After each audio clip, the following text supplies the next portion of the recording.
श्री स्वामी समर्थ. तुळशी मातेच्या विवाहाची कथा. आज आपण कथा ऐकणार आहोत तुळशी मातेची आणि श्री विष्णूची. श्री विष्णू शालिग्राम दगड का बनले यांची ही तुळस विवाहाची कथा ऐकल्यामुळे जीवनातील दुःख दारिद्र्य दूर होतं, जीवनातील सर्व व्यथा दूर होतात. प्राचीन काळी एक ऋषी होते ज्यांचे नाव होते साबीर. त्यांनी घोर तपश्चर्या करून महालक्ष्मी मातेस प्रसन्न करून घेतले होते. त्यांच्या तपश्चर्येवरती प्रसन्न होऊन मातेने प्रगट होऊन त्यांना वर मागण्यास सांगितला. माता म्हणाली, जो वर मागायचा असेल तो माग. तुला जितकं धन वैभव पाहिजे तितकं मी तुला देईन. साक्षात माता लक्ष्मीला आपल्या समोर पाहून मुनिवर खूप आनंदी झाले आणि त्यांनी मातेत नतमस्तक होऊन नमस्कार केला. ते मातेस म्हणाले, माते, मला धनवान बनायचे नाही. माझ्या घरी संतान नाही, त्यामुळे तुम्ही माझ्या घरी यावे. त्यांचे हे बोलणे ऐकून माता लक्ष्मी प्रसन्न झाली. माता म्हणाली, जर दुसरा कोणी तुझ्या जागी असता तर मी धनधान्याची देवी म्हणून माझ्याकडून खूप काही मागून घेतलं असतं. पण तू मात्र या सर्व गोष्टीचा त्याग करून मला तुझ्या घरी येण्यास आमंत्रित करत आहेस. मी तुझ्या घरी तुळशी मातेच्या रूपात येईल, पण मी माझ्या पती विष्णूपासून वेगळी राहू शकत नाही, त्यामुळे तेही माझ्यासोबतच राहतील. असे सांगून माता अंतर्धान पावली. त्यानंतर तुळशी रूपात ती साबीर ऋषीच्या घरी आली. त्यांच्या घरी कन्या झाली म्हणून सर्वजण आनंदित होते. ती मुलगी जशी जशी मोठी होऊ लागली तशी तशी ती खूप सुंदर दिसू लागली, पण तिचं मन मात्र विष्णूजीच्या ध्यानी लागलं होतं. ती मनोमन विष्णूजींना प्रार्थना करत होती, या जन्मी देखील तुम्हीच मला वर म्हणून हवे. तेव्हा विष्णूजींना मिळवण्यासाठी ती घोर तपश्चर्या करू लागली. तिची तपश्चर्या पाहून ब्रह्मदेव तिच्यावर प्रसन्न झाले. ब्रह्मदेव तिला म्हणाले, कन्ये, तुला जो वर हवा आहे तो तू माग.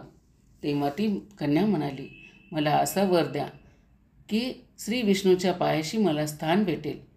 त्यावेळी ब्रह्मदेव म्हणाले, हे वरदान देणं शक्य नाही, पण श्री विष्णूचा अंश असलेल्या एक राक्षस शंखचूर जो दानव कुळात जन्माला आलेला आहे, त्याच्यामध्ये भगवान विष्णूचा अंश आहे. त्याने दानव कुळामध्ये जन्म घेतलेला आहे, पण तो खूप सुशील आहे. तू त्याची अर्धांगिनी बनल्यावरती तुझं भाग्य उजळेल. अजाणतेपणी त्याच्याकडून मागच्या जन्मी पाप झालं होतं, त्यामुळे त्याचा जन्म यावेळेस दानव कुळात झालेला आहे. त्याला मागच्या जन्मी हा वर मिळाला होता की पुढच्या जन्मी तू वृंदासोबत लग्न करशील आणि तिच्या पुण्यामुळे तुझा उद्धार होईल. हे सारं ऐकल्यावरती वृंदा शंखचूर सोबत लग्नासाठी तयार झाली. वृंदासारखी पतिव्रता पत्नी मिळाल्यावरती शंखचूर आनंदित झाला. त्यानं आपल्या राज्याचा विस्तार करायला सुरुवात केली. सर्व देवतांना देखील त्यानं जिंकून घेतलं. स्वर्गाचे राज्य देखील त्याने हिसकावून घेतलं. त्यामुळे सर्व देवी देवता मिळून ब्रह्मदेवाकडे गेले.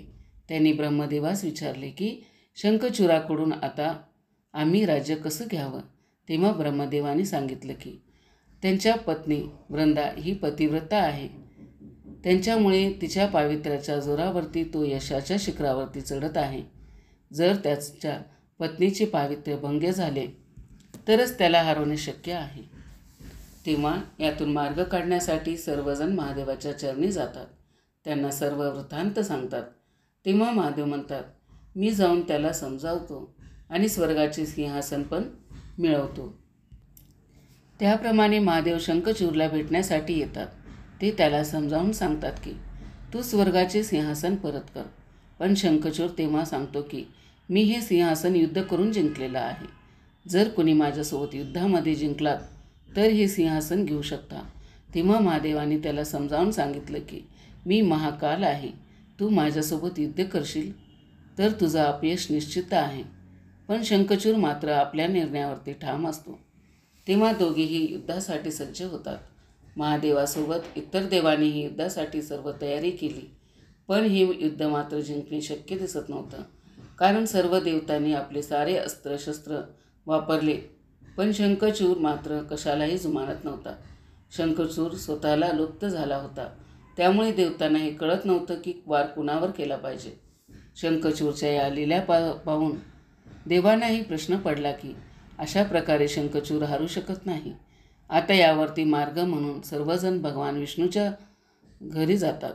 तेव्हा भगवान विष्णूंनी त्यांना सांगितलं की त्यांची पत्नी पतिव्रता आहे, त्यामुळे तिचं पुण्य याच्या कामात येत आहे. त्यामुळे त्याला या युद्धात हरवणे अशक्य आहे. जोपर्यंत त्याच्या पत्नीचं पावित्र्य भंग पावत नाही तोपर्यंत हे युद्ध आपण जिंकणं शक्य नाही. जर त्याच्या पत्नीचं पावित्र्य भंग झालं तर तो युद्धामध्ये हरेल आणि तेव्हा आपण त्याच्याकडून स्वर्ग हिसकावून घेऊ शकतो. तेव्हा सर्व देवतांनी विष्णूंना गळ घातली की हे काम तुम्हीच करू शकता. शंखचूडने सर्वांना वेठीस धरलेला आहे. सर्व देवींना विष्णूंना विनवणी केल्यावरती ते या गोष्टीसाठी तयार होतात. विष्णूच्या सांगण्याप्रमाणे सर्वजण पुन्हा युद्धासाठी सज्ज झाले. विष्णूंनी मात्र शंखचूडचे रूप धारण केले. शंखचूड बनून विष्णू महालामध्ये आले. तिथे येऊन ते वृंदाला आवाज देतात. आपल्या पतीचा आवाज ऐकल्याबरोबर वृंदा धावतच येते. तेव्हा विष्णुरूपी शंखचूड तिला सांगतात की मी सर्व देवांना हारून आलो आहे. हे ऐकून वृंदाला खूप आनंद होतो आणि ते विष्णुरूपी शंखचूडला आलिंगन देते. त्यामुळे विष्णू आपण रचलेल्या कटात यशस्वी होतात. वृंदाला विष्णूची ही चाल लक्षात येत नाही, पण तिकडे मात्र शंखचूडला शक्ती हरवल्यासारखे वाटू लागते. या संधीचा फायदा घेऊन महादेव आपला त्रिशूळ त्याच्या दिशेने फेकतात. तेव्हा शंखचूडचा नाश होतो.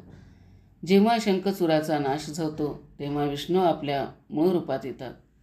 कपटाने माझं पावित्र्य भंग केले म्हणून वृंदाला खूप राग येतो.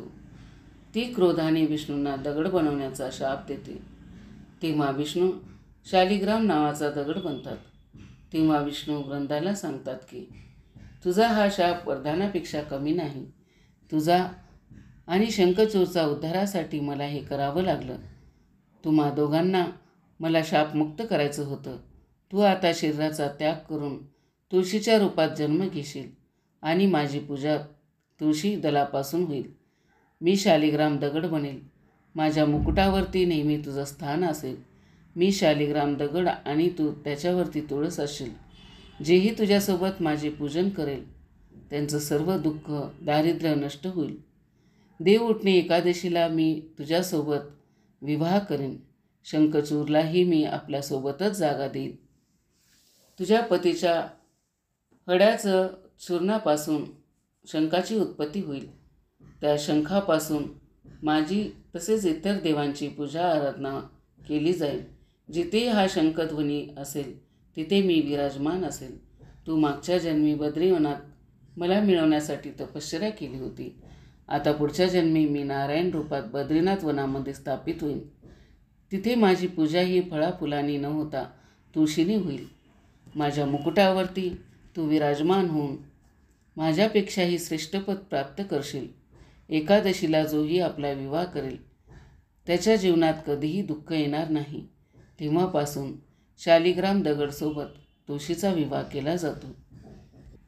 ही तुळशी मातेची कथा तुम्हाला आवडली असेल तर व्हिडिओला लाईक करा, शेअर करा.